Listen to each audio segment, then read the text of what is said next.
Maaari ko bang makita ang mga kamay ng mga nagpapasalamat dahil si Jesus ay kanilang Diyos? Taas niyo ang inyong mga kamay. Woo! And right now, we will praise Him because He is good and faithful. Amen?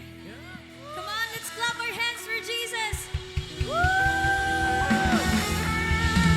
Maraming salamat, Jesus. Sa iyong dakilang pag-ibig. Woo!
celebrating the truth that says, to those who believe and to those who receive Him, Jesus Christ, as their Lord and personal Savior, will have the right to become the children of God. Amen? And let all the children of God lift your praises, thanksgiving, and adoration, because He is the Lord, and He is here, and He is worthy of all the praises. Hallelujah.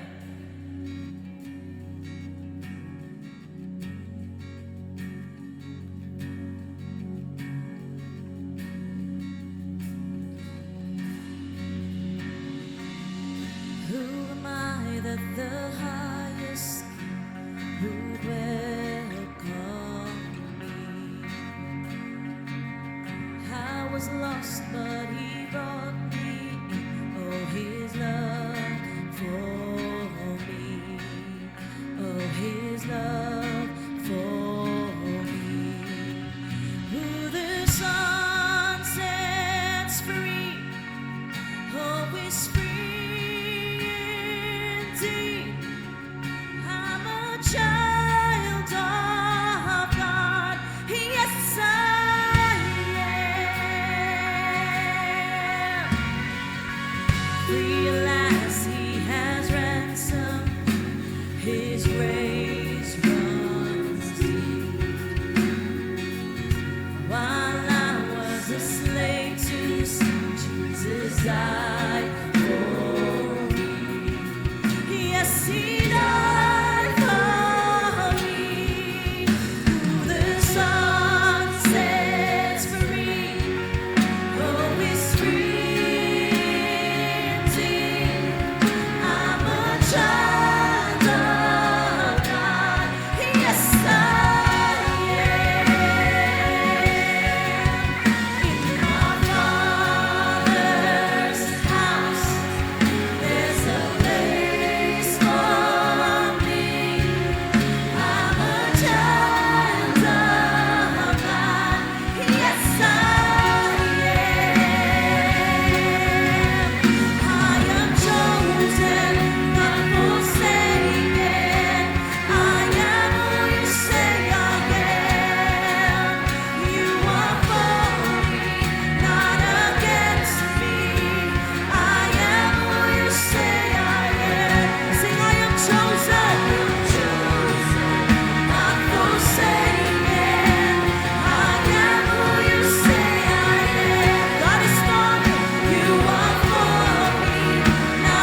It's all because of Jesus that there is salvation, amen. That there is freedom, that we are not forsaken, but we have a hope. It's all because of Jesus. That's why, Lord, we want to worship you. We want to lift your name high, Father. We glorify you, God.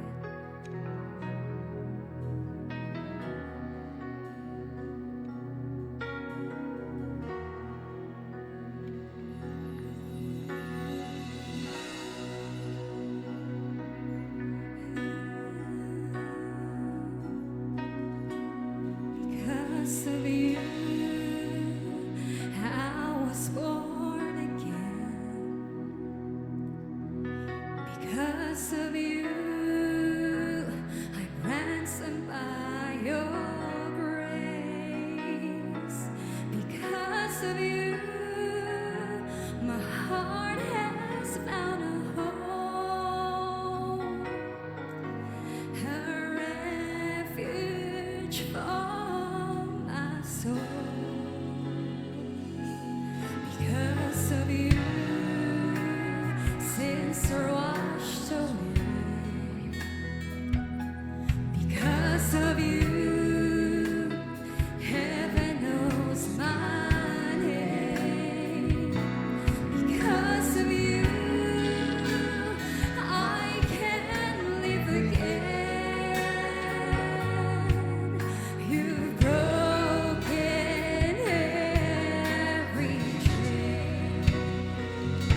Amen. Hallelujah to our God. He deserves our praises. Amen.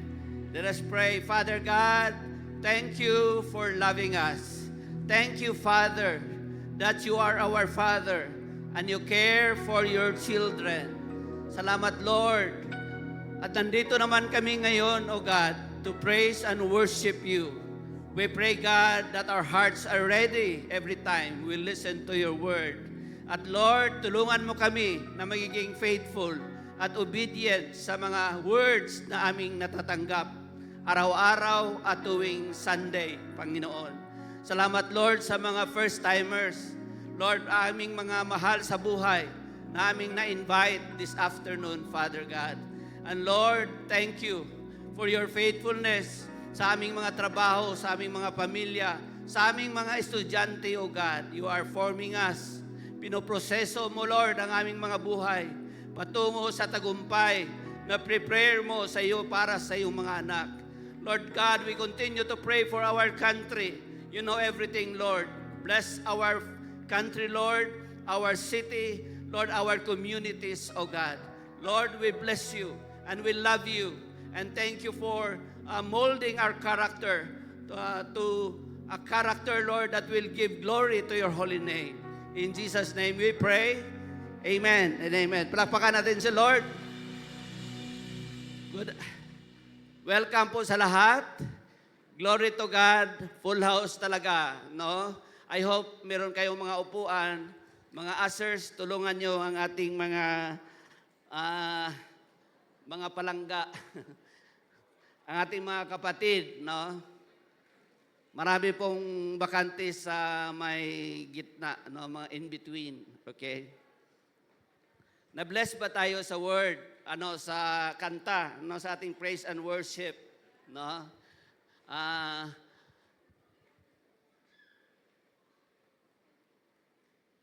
Ano yung first line? Because of you, no? I was born again, no?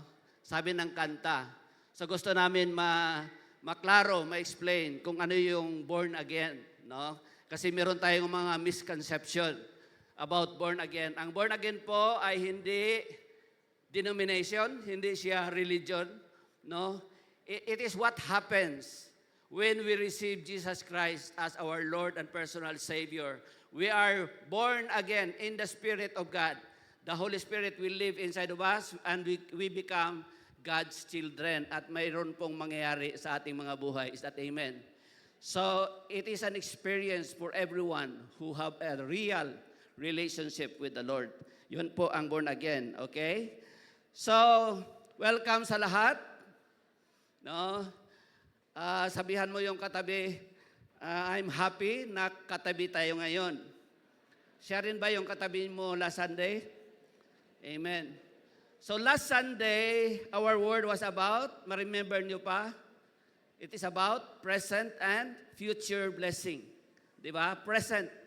The moment you receive Jesus Christ, nag-umpisa yung mga blessing. Kasama ka na, anak ni Lord. Born again ka na. Amen? But ang blessing natin ay hindi naghihinto doon. Tuloy-tuloy habang buhay. No? Nagbabago ang buhay natin. We become blessed sa how we live our life until that day na kunin tayo ni Lord at dalhin niya tayo sa kanyang bahay. Kasi ang gusto ni Lord, ang mga anak niya, kasama niya eternally. Amen? Amen. And before we continue, I would like to welcome ang ating mga new friends. Yung ngayon lang, no? Meron ba, umpisa tayo sa second floor. Glory to God, may second floor na naman tayo. Di ba? Sino ba dyan ang first time na nandito, nag-join sa ating worship? Can you raise your hand? Huwag kayong mahiya. May mga first-timer ba dyan? Woo! Meron dito? Oh, malakas ang sigaw nyo pero wala akong nakitang kamay. Meron doon. Sa taas. Meron pa. Okay? You're welcome. Dito naman sa baba, may mga first-timer ba? Raise your hand. Okay?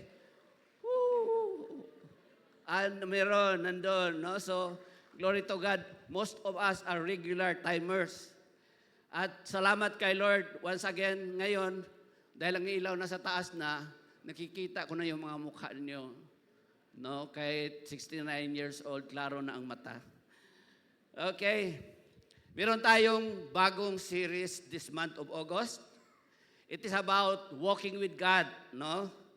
Patungo sa mga promises ni Lord, mga plano ni Lord sa ating mga buhay. So ang title ng word natin ngayon is, ano yung DDD? Designed by God, defined by truth, and destined for eternal life, process before promise destiny. Okay. Ganahan mo sa title? Oh, medyo lalom, no?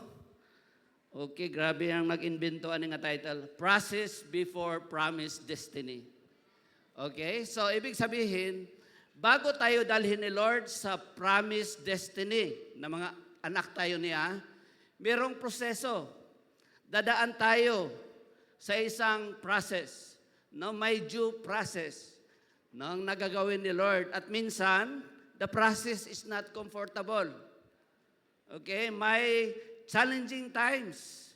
May mahirap na nga panahon. At life-changing. May purpose yan, si Lord John. Why? What is God's promised destiny? It is God's plan and purpose for a person's life. Doon nagay plano. May plano talaga si Lord sa buhay natin at na-save tayo dahil mayroon siyang purpose. Gagamitin tayo ni Lord. Is that amen? Amen. And may proseso si Lord. Saan ba yun?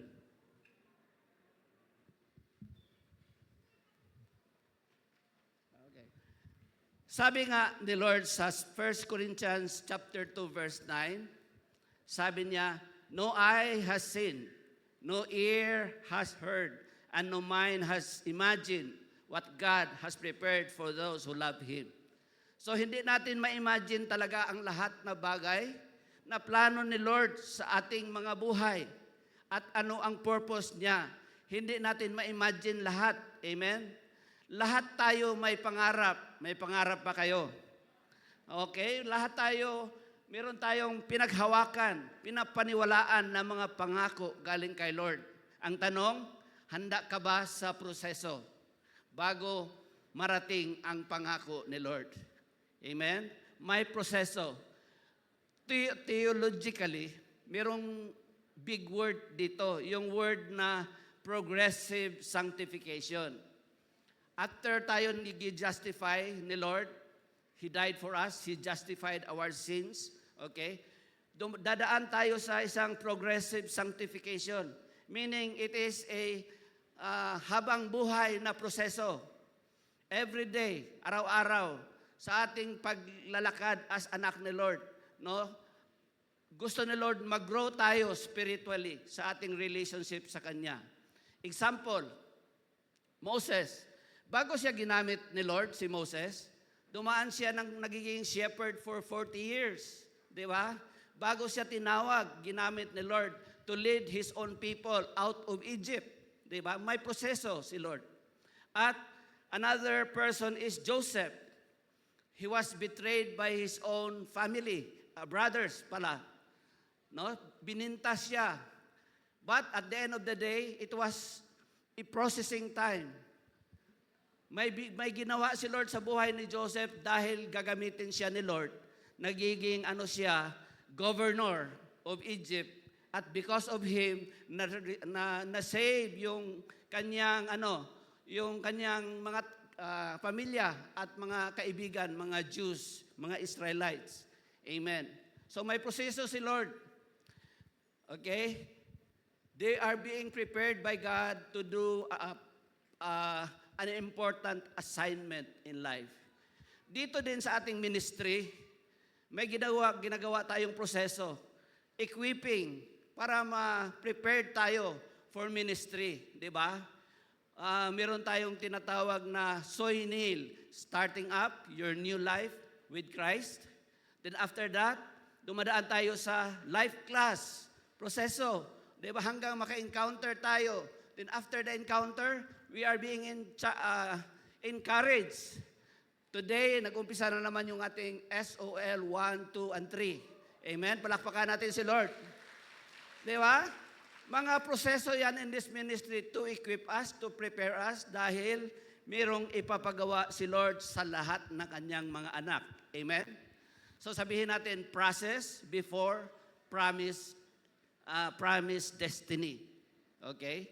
Process before promise destiny. May proseso na gusto ni Lord, mga pagbabago na kailangan natin, at makita rin natin kung paano mag-work si Lord. Makita natin paano tayo baguhin ni Lord para magiging useful tayo, instrumento tayo sa kanyang mga purposes. Is that amen? So this afternoon, ang gagamitin natin na istorya is the story of Ruth. No? Are you familiar with that story?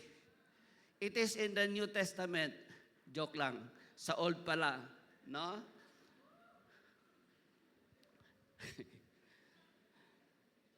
Okay? May backstory. Ito yung backstory. Basahin natin. Si Elimelech and Naomi, mag-asawa. They were Ephrathites, no? A tribe of Israel. Galing sila sa Bethlehem.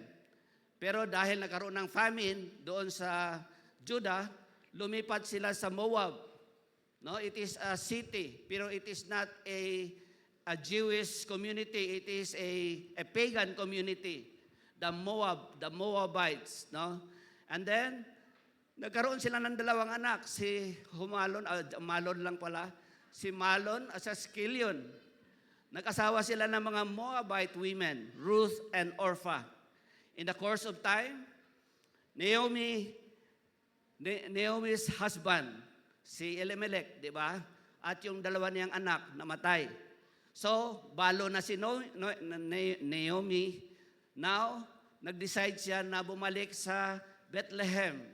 Okay? Nahirapan siya. Wala na siyang anak na lalaki at husband. Kasi during that time, yung mga lalaki lang ay mayroong mga inheritance. So, mahirap maging balo noong panahon na yon. Pero sa ating panahon, bakit yung mga balo gumaganda? Wala na silang pressure. But si Naomi, with her daughter Ruth, decided to go with her. Okay? Ruth is a Moabite, a pagan, balo, meaning wala siyang financial support. But God, ginamit siya, no? Na nagiging lineage ni King David and therefore sa ating Panginoong Jesucristo. No, sabi ng Ruth chapter 4 verse 21 to 22, he became the wife of Boaz. Okay, sino ang father ni Boaz? Si Salmon. Sino ang asawa ni Salmon? Hindi yung Salmon na sa lata. Asawa ni Salmon si Rahab, no? Si yung sa Jericho. Amen? 'Di ba maganda magbasa ng Bible para alam natin ang mga istorya, 'di ba? Ruth became the wife of Boaz, the father of Obed, nanganak sila si Obed. And then Obed ang anak niya si Jesse, ang anak ni Jesse si King David. And out from King David ang lineage ni Jesus Christ. Amen. In other words, si Ruth nagiging great-grandmother, no? Great-grandmother ni King David. So this is Ruth's journey, no? From her destiny from Moab to become part of the lineage of the Savior. Diba? Mahabang proseso ang nangyari sa kanyang buhay. So the first point is the process of living. The process of living. May iniwan bago narating ang promise. Amen? Diba? May iniwan bago narating ang promise. Anong iniwan nyo? Naalala nyo pa ba? Kayo dyan? Okay, naiwan na. Sabi ng Ruth, chapter 1, verse 16, Ruth left Moab. Iniwan niyang Moab, homeland, her culture, her familiar life to follow Naomi. Ang hirap talaga mag-pronounce ng Naomi. Okay. So bago narating ang promise ni Lord, may iniwan si Ruth. Meron tayong picture dyan, umalis sila sa Moab, isang syudad. Okay? Kasama niya si Nanay Naomi. So umalis sila from their old life, their own homeland, her culture, and her circle of friends. Okay? Her comfort zone. Dito, Moab represents idol worship. Moab is a pagan country. Okay? Ang god nila si Chemosh. Dili Amos, Chemos. Chemos. At they practice child sacrifice. No? Imagine, a community, they believe because of superstitious belief, yung kanilang anak, no, i-offers, no, sa pagan god Chemos. Kaya hate the Lord ang ganon na mga superstitious belief.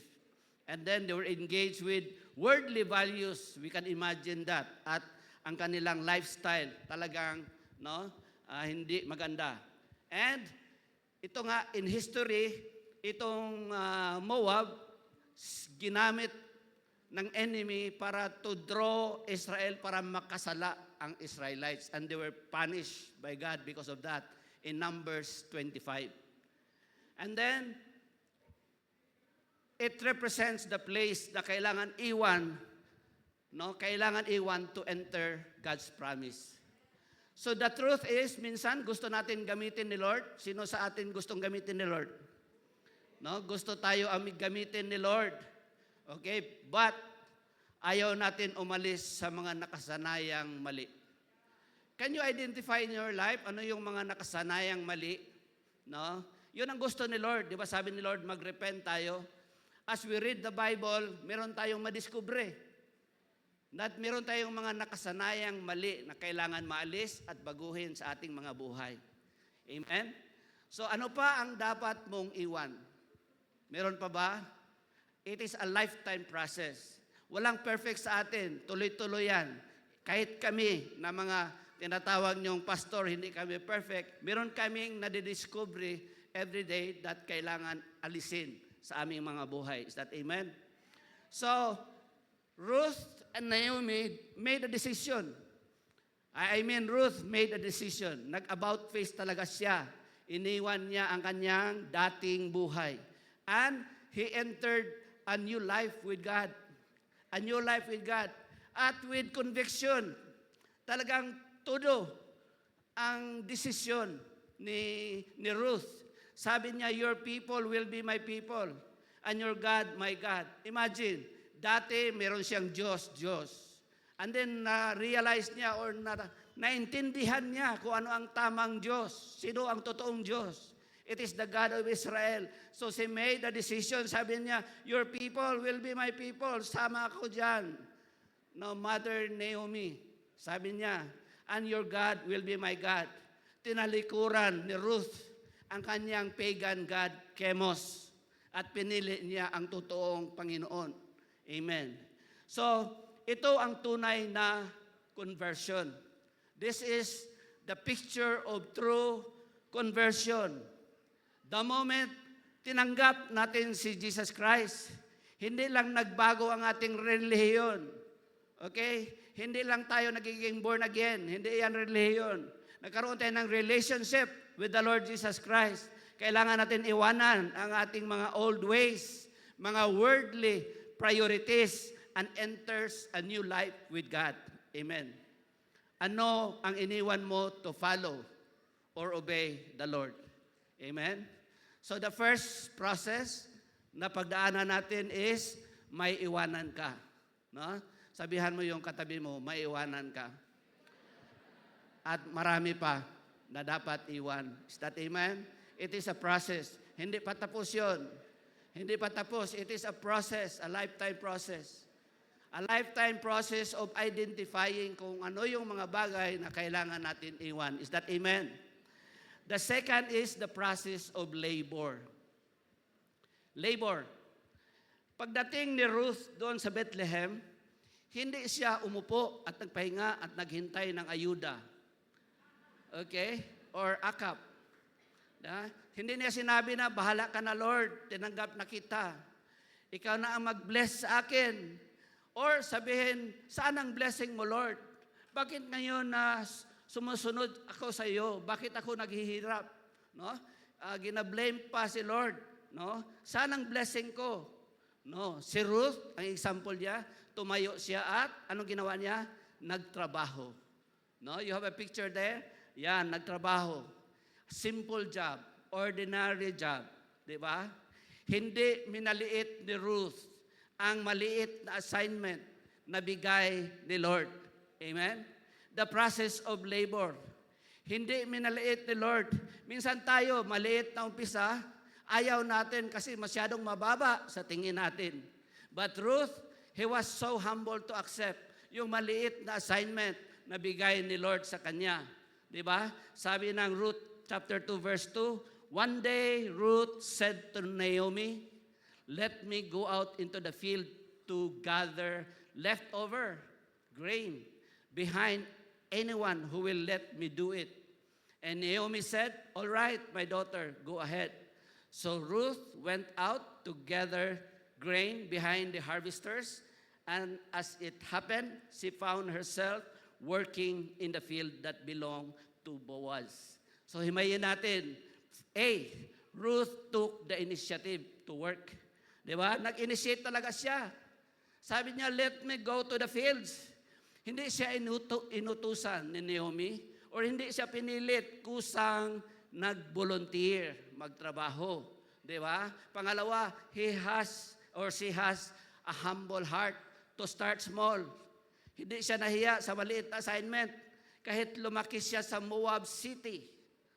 Sabi nga ni Torah this morning, maganda yung mga manicure niya. But she was willing to work kahit masira yung kanyang manicure. Di ba? Kasi galing siya sa syudad. Di ba? Kahit dati ma-artist siya at maganda, pero willing siya magtrabaho. Tama ba? So the truth is, a small assignment today, okay, a small assignment today ay maaring paghahanda para sa mas malaking responsibilidad bukas. Amen? Di ba? Minsan maliit lang, janitor lang yan sa umpisa. Pero today, ano na ang posisyon mo sa kumpanyang pinagtrabuhuan mo? So wag tayong mahiya, maging janitor, messenger, or ngayon nagbibinta ka ng kung ano-ano mga items, no, para makapag-aral. Kasi magandang preparation yan sa iyong kinabukasan. Okay? And what happened? The Lord promotes. Sa verse 3, sabi dyan, and as it happened, she found herself working in the field that belonged to Boaz. Wow! Di ba parang aksidente? Para sa atin parang good luck. No? Good luck sa maraming tao. Pero hindi yan good luck. Para kay Lord, was God's providence. Walang aksidente kay Lord. Is that amen? Kaya nag-meet kayo, hindi aksidente yan. Kaya Torah, naging husband mo ako, hindi aksidente yan. Talagang ano yan, di ba? Walang aksidente. Amen. So, bago promotion, may preparation. Bago harvest, may hard work. Amen. So, yung kanina, may iwan ka. Pangalawa, diligent work. No? Diligent labor is part of the process. No, diligent labor is part of the process. So huwag ikahiya ang mga trabaho kahit maliit muna ngayon, but from that start, i-bless yan ni Lord, magkaroon ka ng promotion. Or huwag ikahiya ang maliit na negosyo, no, patinda-tinda, but sometimes because of that, i-bless yan ni Lord because of your faithfulness, no, aasinso yan. Is that amen? So, kapag masipag tayo, at tapat sa maliliit na opportunity, the Lord will open His favor for you. The third point is the process of faithfulness. Tapat, di ba? Faithfulness opens the door to God's favor. Yeah? Si Ruth ay nagtrabaho lang ng tapat. Faithful. And God opened the opportunity that changed her life. Verse 11, sabi ni Boaz, yes, I know. Grabe si Boaz, no? Mabilis. Nag-research kaagad. Oh, napansin kaagad niya si Ruth. No? Sabi niya, but I also know about the love and kindness you have shown your mother-in-law since the death of your husband. I have heard how you left your place, your father and mother, and your own land to live here among complete strangers. No? So yes, sabi ni Boaz, yes, I know. Napansin agad ni Boaz na hindi lang hardworking si Ruth at maganda, faithful pa. Amen. Kaya dito kayo maghanap ng magiging asawa sa church, ha? Para hardworking, maganda na, faithful pa. Okay? So to Naomi, she was faithful to her mother-in-law, to Naomi. Kahit kung imagine natin, walang mabigay balik sa kanya. Dahil matanda na si Naomi at wala pang kayamanan. Di ba? Pero faithful si Ruth sa kanyang mother-in-law. Tapat siya sa kanyang bagong pamilya at kay Lord. Amen. And she was faithful to her work. No? Faithful siya kahit walang sa mga workmates niya. Maganda ang kanyang relationship. At most of all, faithful siya to the God of Israel. Sabi ng verse 12, May the Lord, the God of Israel, under whose wings you have come to take refuge, reward you fully. Amen. So sa umpisa pa lang, napansin na ni Boaz na kahit stranger si Ruth, meron na siyang nakikita ang faith sa loob ng puso ni Ruth. Amen. So ang faithfulness ni Ruth hindi nagsimula sa noong nagiging asawa siya ni Boaz. No, nagsimula ito when sa maliliit na bagay. No? Nagsisimula sa maliit na bagay. Nung panahon na namumulot lang siya ng mga leftover grain. Faithful siya doon sa maliit na trabaho. At faithful siya sa ordinaryong araw-araw. Mahabang panahon yon, one season. Kasi nag-umpisa yung harvest sa spring. Ang istorya umabot ng summer. Okay, so several months, about 3 to 4 months ang trabaho. No? Under the sun, mainit at pagod. Nakikita ni Boaz na very hardworking at faithful si Ruth. Sa tahimik na paglilingkod, hindi siya mareklamo. Amen. So, third point, faithfulness in small things prepares us for greater blessings. Amen. And the fourth point is the process of waiting. Paghihintay. Isa na pinakamahirap na proseso sa Christian life ay ang maghintay. Di ba? Sino sa inyo meron kayong hinihintay? At sabi nyo kay Lord, Lord, bakit wala pa? No? Meron ba kayong ganyan? Amen. I think lahat tayo. Meron tayong pinag-pray, pero hindi pa binigay ni Lord. At alam nyo na ngayon ang sagot. Bakit? Bakit? May proseso. No? May mangyari si Lord muna sa puso natin bago niya ibigay sa kanyang tamang panahon. Is that amen? Sa Ruth 3:18, sabi ni Naomi told Ruth, okay? Sabi niya, wait my daughter. May picture tayo dyan? Yeah. Sabi niya, wait my daughter. Niya pagbalik, yung income ni Ruth, kunting-kunti lang. Kasi maliit lang din yung kanyang trabaho. Di ba? So God, he was faithful in small things. Pero gibless yun ni Lord. And they were satisfied, happy sa maliliit na blessings na natanggap nila kay Lord. Is that amen? So kahit sa maliit na harvest or provision, be thankful. Amen? That's the message for all of us. Sa umpisa, kung ngayon maliit pa ang iyong mga kinikita o yung provision ni Lord kulang sa ngayon, be faithful. Kasi i-bless siya ni Lord. Amen? I remember nung when we started, or I started, yung aming parang dream ni Tora, sabi ko, maliit lang na bahay. No? At may 4 wheels lang na kahit owner jeep. No? Yun lang ang aming dream. Pero sinubrahan ni Lord today. Di ba? Ganyan mag-work si Lord. Nung we started yung ministry, no?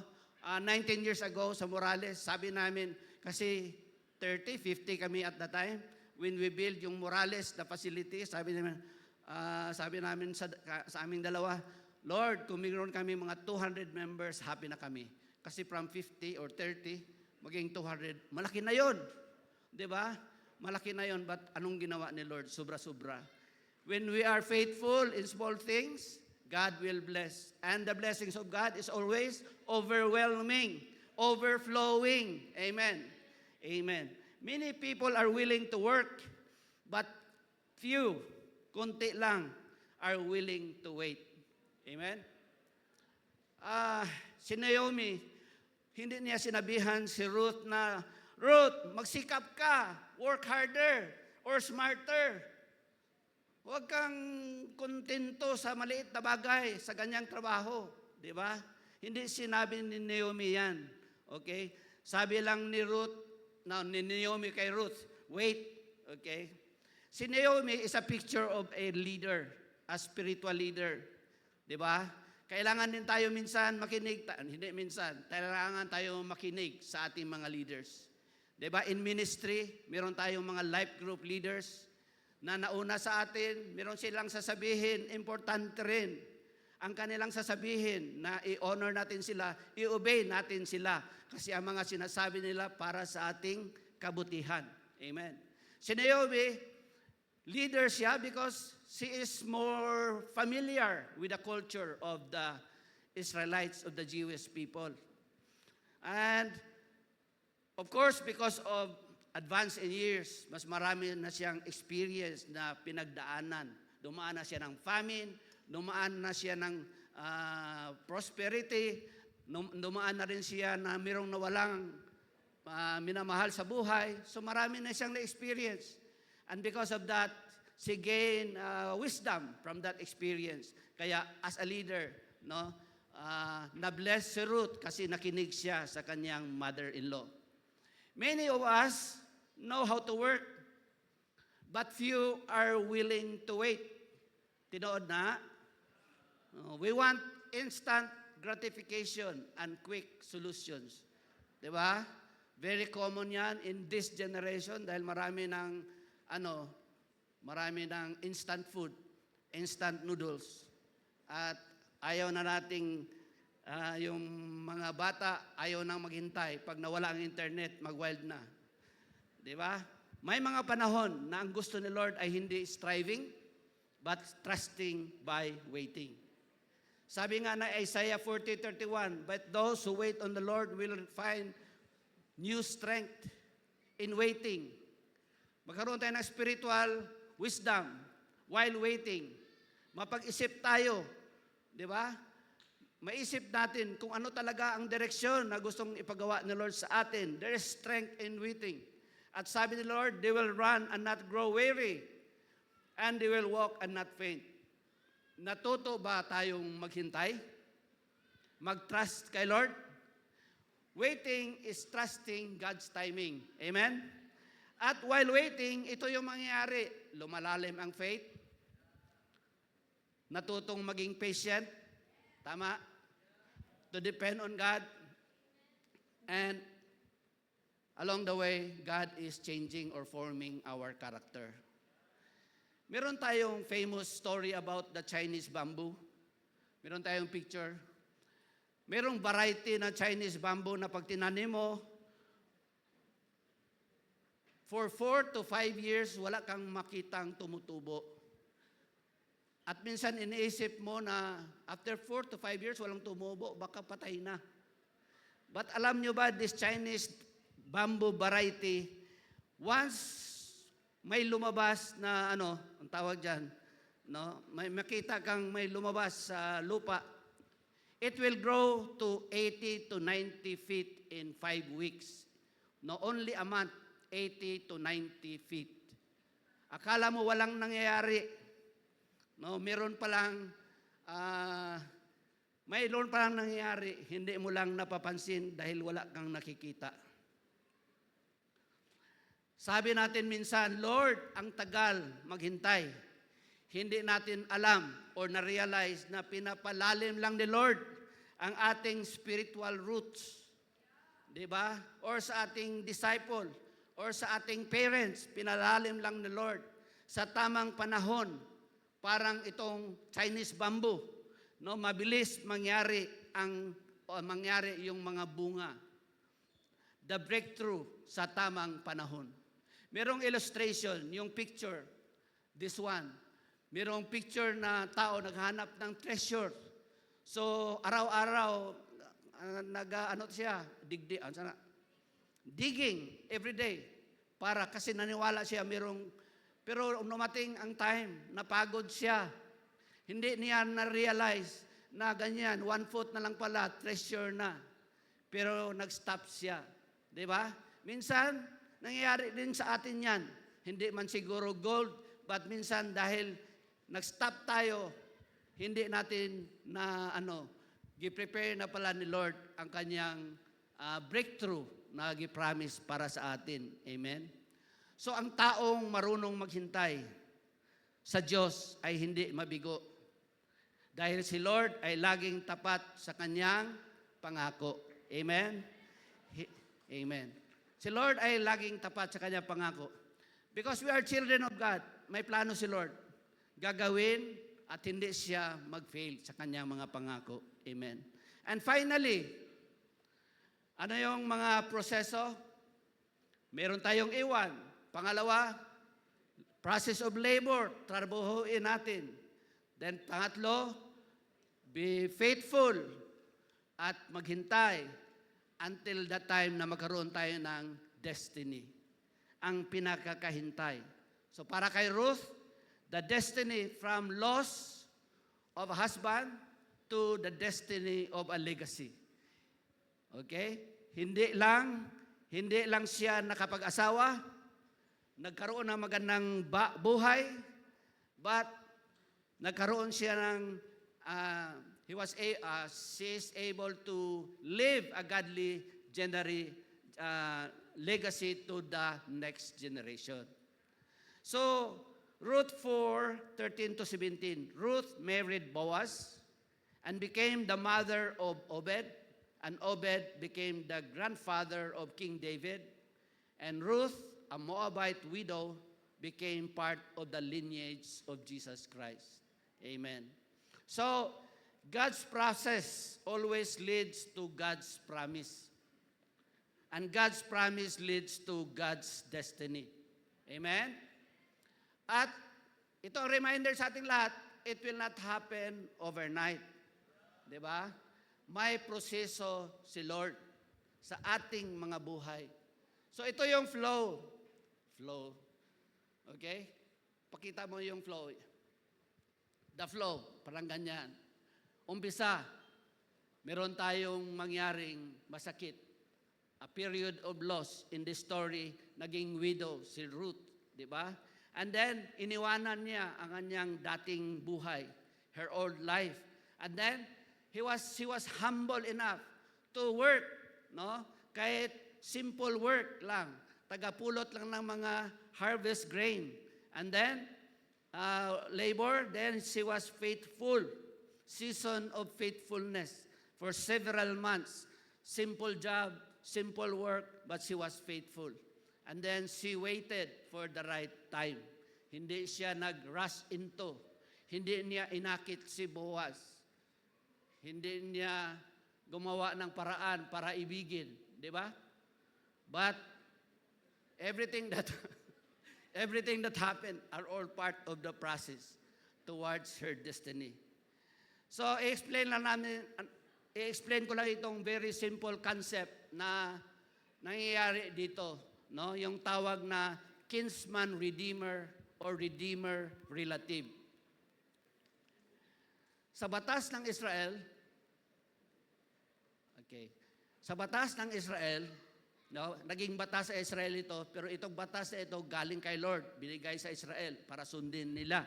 Okay? Meron silang tinatawag na kinsman redeemer. Ay isang malapit na kamag-anak na may responsibilidad na tubusin ang ari-arian o pamilya ng isang kamag-anak na nawalan ng lahat. Diba? Si Elimelech, husband ni Naomi, namatay sila sa Moab. So yung property nila in Bethlehem na iniwan nila, wala na, may-ari, diba? And nagiging balo, si Naomi, balo rin yung kanyang daughter-in-law.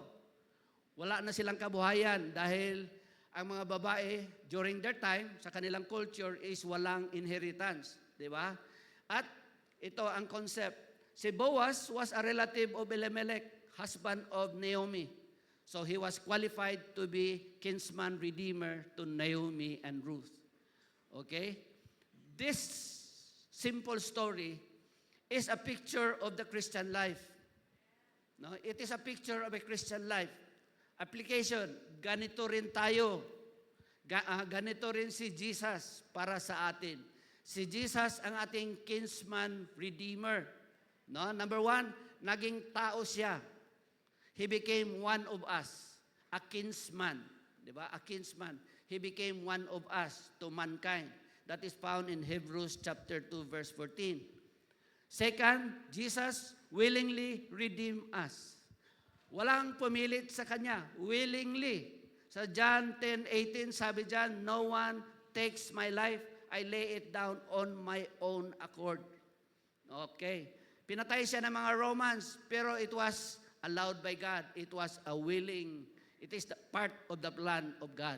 Is that amen? And then, He paid the ultimate price. Ang price doon is talagang yung kanyang blood mismo, kanyang buhay, ang ginamit niyang pambayad sa ating mga kasalanan. And Jesus restored our inheritance to eternal life. Restored. Dahil when God created mankind sa Garden of Eden, ang plano, walang kamatayan ng tao. Pero dahil sa kasalanan, nawala ang ating eternal life. But through Jesus Christ, binalik sa atin pag naniwala lang tayo sa lahat ng ginawa ni Jesus para sa atin. And Jesus makes believers children of God. Amen? Do you believe you are a child of God? Amen? Tayong lahat na mayroong totoong relationship kay Lord, tayo ay mga anak ni Lord. And no one should doubt that because we believe that. We have that by faith. Yan ang promise ni Lord. At pag-promise ni Lord, talagang totoo yan because it is coming from the Lord. Is that amen? So in conclusion, Ruth symbolizes the Christian life. Our Christian walk, may iwan tayo, mga old life natin, magtrabaho tayo faithfully kay Lord, and we choose to follow God sa mga trials, and finally to our destiny into the family of God. Amen. So 1 Corinthians 2:9. Imagine natin ito. Pinakamagandang promises ni Lord at hindi talaga natin lubos ma-imagine. No eye has seen, no ear have heard, and no man can imagine what God has prepared. Nag-reveal ba yan sa puso natin? So dapat walang problema, walang mangyari, walang tragedy, walang corruption na makawala sa atin. Na pwede ba tayong mawala ba sa ating faith kay Lord Jesus Christ? He is the best thing that happened to us, our own salvation. Amen? So we cannot see, hear, or imagine what God has prepared for us. But God is working through every step of the process. May proseso ang ating Panginoon. Can we all stand and let us pray?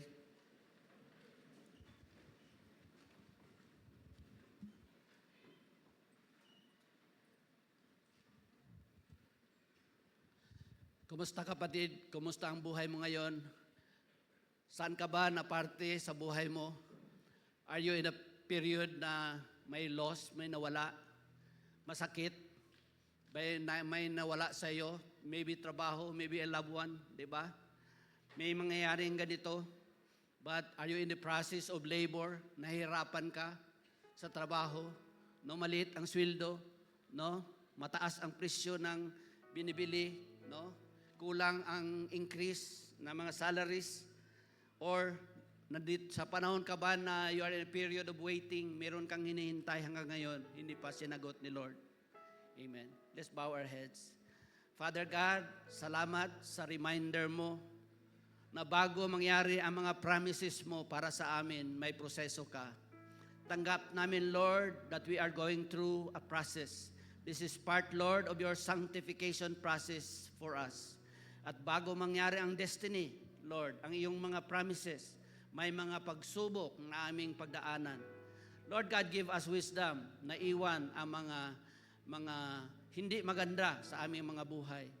Mga values na hindi katanggap-tanggap. At mga bagay that hinders us from running the race faithfully. Bigyan mo kami, Lord, ng lakas na magiging obedient, masipag, tapat, at matyagang maghintay sa tamang panahon. Some of us, Lord, nasa proseso ng masakit na pangyayari, proseso ng paghihirap at proseso ng paghihintay. Minsan, Lord, hindi namin maunawaan ang aming mga ginagawa, ang iyong ginagawa sa amin. But Lord, we declare, God, that you give us the faith to trust you. Hindi kami, Lord, mawalan ng pag-asa kahit hindi maintindihan ang lahat. Lord, we will trust you every step of the process. Father God, we pray we will reach your promised destiny, God, for us, in Jesus' name. Amen and amen. Palakpakan natin si Lord. Amen. Glory to God. No? God never fails. Amen. Can we take our seats? And ako hangyoon ang mga first-timers to please stand, to remain standing. Ang ating mga first-timers. Amen. Diba? Sige, sa taas, tindugpod mo. Okay. Amen. Are you happy that you are a child of God? Amen. At naintindihan ba natin lahat na we go through a process, di ba? But the promise of God, hindi tayo niya i-let go. Amen. He is a good God, a loving Father. Pero ngayon, gawin lang natin ito para i-affirm natin, confirm ang ating commitment kay Lord, no? That He is our Lord and Savior. Let us pray. Follow after me with this prayer. A, B, C lang. A, tanggapin natin, accept that we are all sinners and we need a Savior. Tama? Tayong lahat, kailangan talaga natin ng Savior dahil tayong lahat nagkasala at hindi natin masave ang ating sarili. Si Jesus lang talaga ang Savior of the world. Amen. And believe of Jesus' work at the cross. Yung ginawa niya sa cross, para sa iyo yun. Hindi yun para sa Kanya, para sa ating lahat. That's the only way to pay for our sins, mga shortcomings natin. No? And then C, confess. You declare it with your mouth because you believe in your heart that He is your Lord and Savior. He is the way, the truth, and the life. Amen? So follow after me with this prayer. Father God, thank you for your love. Thank you, Father God, that you gave your Son, Jesus Christ. He died on the cross and rose again on the third day, giving us the security that it is true, that He is who He is, that He is God and Savior of our life. So Lord, with all of our hearts, we confess that today I accept Jesus Christ as my Lord and personal Savior. And thank you that starting today, no one can snatch me from your hand, Jesus. And Lord, give me the faith to be obedient and to follow you all the way. As I go through the process, Lord, I will grow more mature.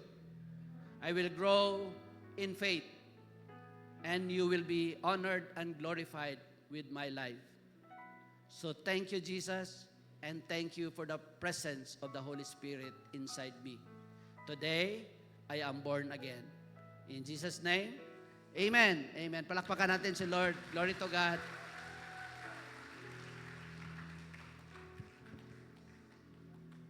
Amen. Let's read our verse for our giving. It's in Luke 6:38. Come on, church, let's read together. Give, and you will receive. Your gift will return to you in full, pressed down, shaken together to make room for more, running over and poured into your lap. The amount you give will determine the amount you get back. Amen. Let's pray for our tithes and our offerings. Our Heavenly Father, you're worthy of all the praises, the glory, and the honor because you are God. Thank you for the right to be called the children of God. And we worship you this afternoon through our giving. We give because you first gave, and thank you for your goodness, your generosity, and faithfulness to each one. Bless the Lord of each one's hands, Lord. Bless the hands of those who will give today. We place our hopes and trust in you alone as we face another week ahead of us.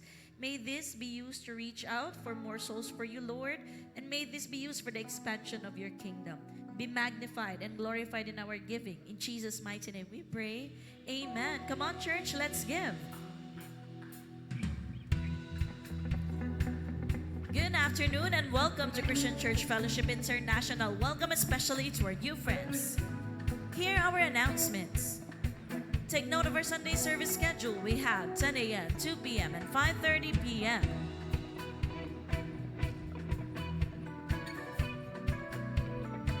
To our new friends, we encourage you to join a life group. Ask the person who invited you.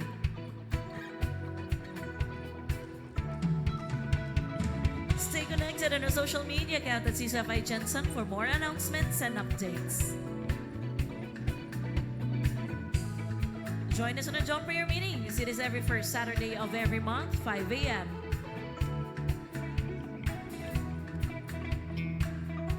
On screen is our BPI account, GCash and PayMaya number in case you find it more convenient to give online. And a happy birthday to those who will celebrate their birthdays this week. Happy birthday.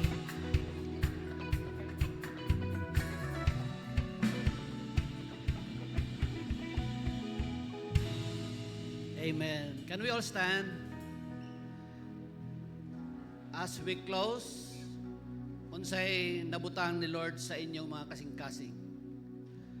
Daghan, di ba? Nagyo'y process, but mao gini ang promise ni Lord that no one can snatch us from His hand. Secure gyud ka. Ang imong pagtuo, naka-anchor gyud sa living hope. No? Nga gi-prepare ni Lord. And one day, we will just be celebrating, no? Together with all God's people in heaven one day. But even in this life, God is faithful.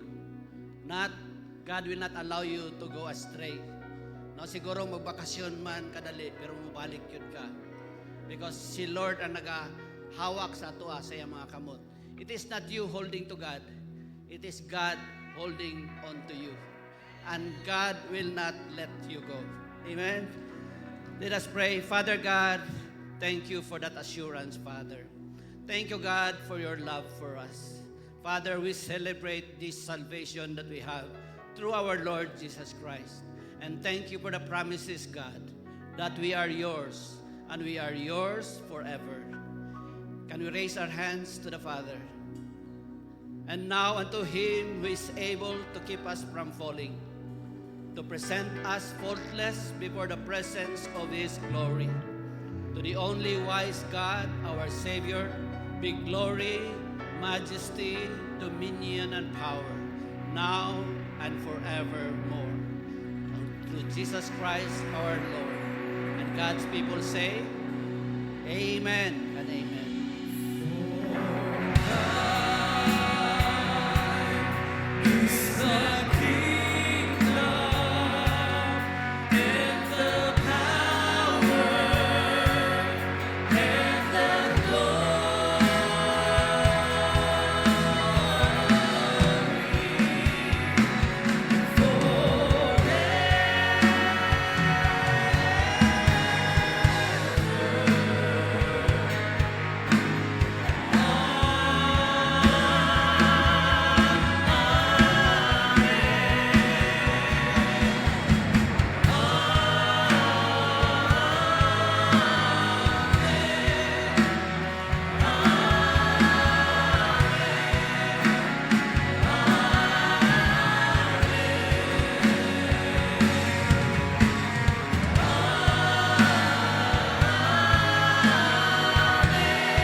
you next Sunday. God bless you all.